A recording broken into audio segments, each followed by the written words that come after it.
Hoje nós estamos conversando aqui no nosso programa sobre a prevenção de acidentes no trânsito. Os números realmente são alarmantes ainda. Milhares e milhares de acidentes e de pessoas todos os anos envolvidas nessas situações de alto risco. No bloco anterior, a gente conversava sobre os problemas gerados pelo uso do celular no trânsito, algo que é muito comum hoje em dia e que há multa. Por isso é importante as pessoas estarem realmente conscientizadas a respeito disso. Doutor, quais são os outros fatores que hoje distraem muitas pessoas e que causam ainda muitos acidentes? Toda a tecnologia introduzida dentro do veículo, não só o celular, mas a TV dentro do carro, o GPS, sabe? O toca-fitas, todo o equipamento, todo o aparato introduzido ali tira a atenção, leva a desatenção. E a desatenção, 3, 4 segundos de desatenção é igual a um acidente. Dependendo, logicamente, da velocidade, aí vem a gravidade da lesão. Qual é o fator? O senhor falou sobre isso, não vou perder a oportunidade de perguntar. O que é que determina a gravidade de um acidente? Quais são os fatores? Os fatores são, primeiro, velocidade. Esse é o que acontece com o jovem de 18, 19 anos até os 34 anos. Por isso morrem mais. A velocidade é a necessidade dele imprimir a velocidade e ter a sensação, né, a emoção da velocidade diante do veículo. A segunda coisa, álcool e drogas. A terceira causa é fadiga e sono.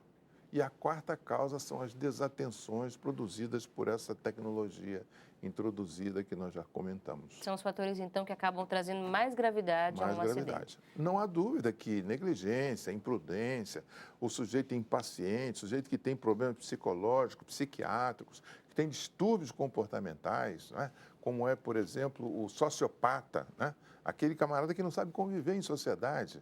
Ele vai para o trânsito, ele quer cortar, ele dá fechada, ele joga o farol alto, ele pinta e borda, né? E, logicamente, agride a pessoa a quem ele está fazendo isso. E essa agressão gera uma revolta, um gesto, um xingamento, ou às vezes até uma parada para discutir Para a coisa brigas. fisicamente, né? Isso é uma coisa comum de nós vermos, é a fúria no trânsito. Infelizmente. O senhor falou então sobre fatores como velocidade. O senhor, inclusive, no intervalo, contava para mim sobre uma pesquisa que foi feita na Inglaterra sobre a influência da velocidade na chance de causar um acidente. Fala para a gente um pouco sobre esse fator. Todos nós achamos que diminuir a velocidade não resolve o problema. As cidades, em geral, estão reduzindo as velocidades em função de um trabalho feito pelo Serviço de Trânsito de Londres, em que mostrou que a A 32 32 por hora. quilômetros por hora, ele é Bem capaz de devagar. produzir 5% de óbito, quer dizer, uma velocidade bem reduzida. Se ele aumenta essa velocidade para 45 quilômetros por hora, ele aumenta esse índice de óbito para 48%. E se ele aumenta um pouquinho mais, para 65 quilômetros por hora, a possibilidade do óbito é de 85%. Então, veja, com 60 quilômetros, é capaz de causar 85% de óbito. Então, é necessário que a população como um todo entenda que a baixa velocidade reduz as lesões que são produzidas, reduz o número de óbitos que são produzidos. E, logicamente, se reduz as lesões, mais facilmente nós, no hospital, vamos poder recuperar de maneira satisfatória esse indivíduo, sem sequelas, sem nada. Mais um motivo para a gente respeitar a sinalização e indicação de velocidade nas vias. O senhor falou também sobre fadiga e o cansaço. E a gente vê muito isso ainda no nosso país. Pessoas que, por exemplo, quando vão viajar, dirigem longas e longas horas, ou até profissionais, como caminhoneiros, motoristas, que acabam dirigindo por muito tempo. Qual é o efeito do cansaço, da fadiga no motorista? Isso leva ele à desatenção, né? A falta de concentração no que está fazendo. Ele passa a ter uma direção mecânica, vamos chamar assim, uma direção automática, né?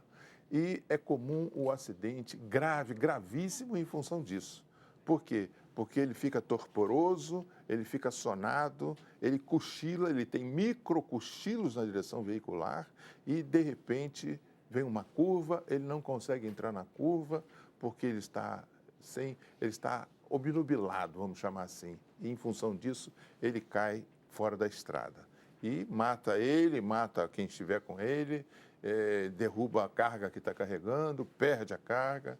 E é uma coisa muito importante. Com relação ao profissional, é muito comum, porque as horas extras trabalhadas são impressionantes. Fazem 12, 16 horas de trabalho na direção veicular. E isso leva à fadiga. E além de levar fadiga, eles utilizam remédios, sabe? Que Para são se os manterem. rebites, com o intuito de se manter acordado. Mas o rebite, ele tem uma ação na corrente sanguínea, ele chega a um top na corrente sanguínea e depois cai repentinamente e leva ao que nós chamamos de apagão. E o sujeito sofre o acidente nessa fase.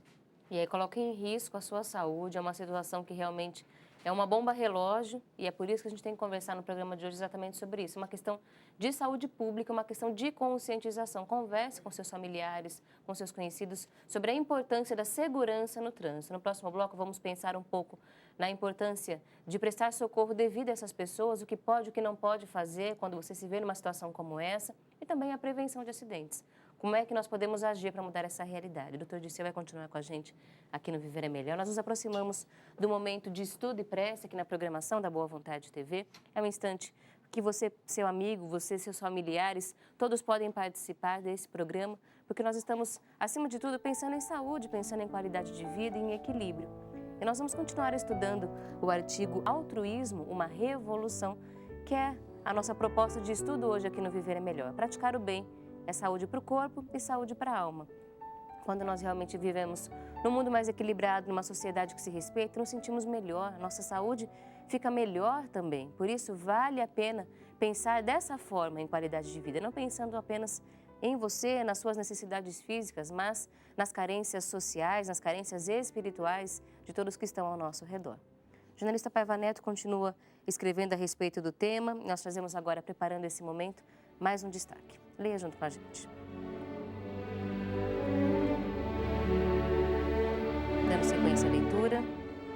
Por tudo isso, o que sugerimos, alicerçados em Jesus, vai além do que inspirou a economia solidária, estudada pelo ilustre sociólogo Émile Durkheim.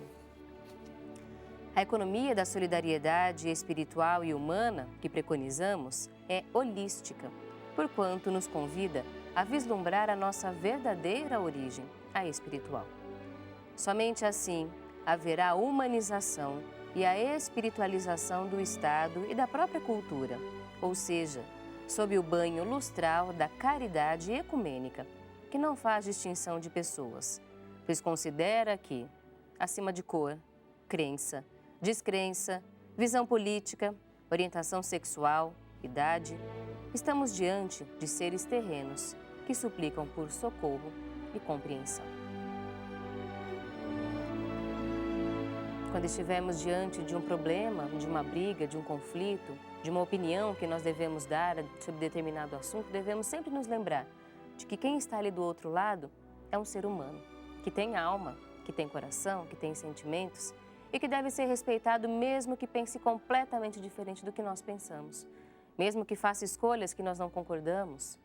E é assim que nós vamos construir um mundo de paz e de fraternidade. Não podemos achar que vai ser um mundo em que ninguém discorda, ninguém discute, mas tudo isso acontece de uma forma respeitosa, fraterna, ecumênica. Vamos pedir ao Pai Celestial, nesse momento de meditação e prece, que tenhamos a sabedoria, a intuição, a capacidade de agir desta forma. E nós vamos começar a nossa meditação e o nosso fortalecimento acompanhando a mensagem de paz trazida pelo jornalista Paiva Neto, dedicada a você e a sua família. São 59 anos de comunicação 100% Jesus.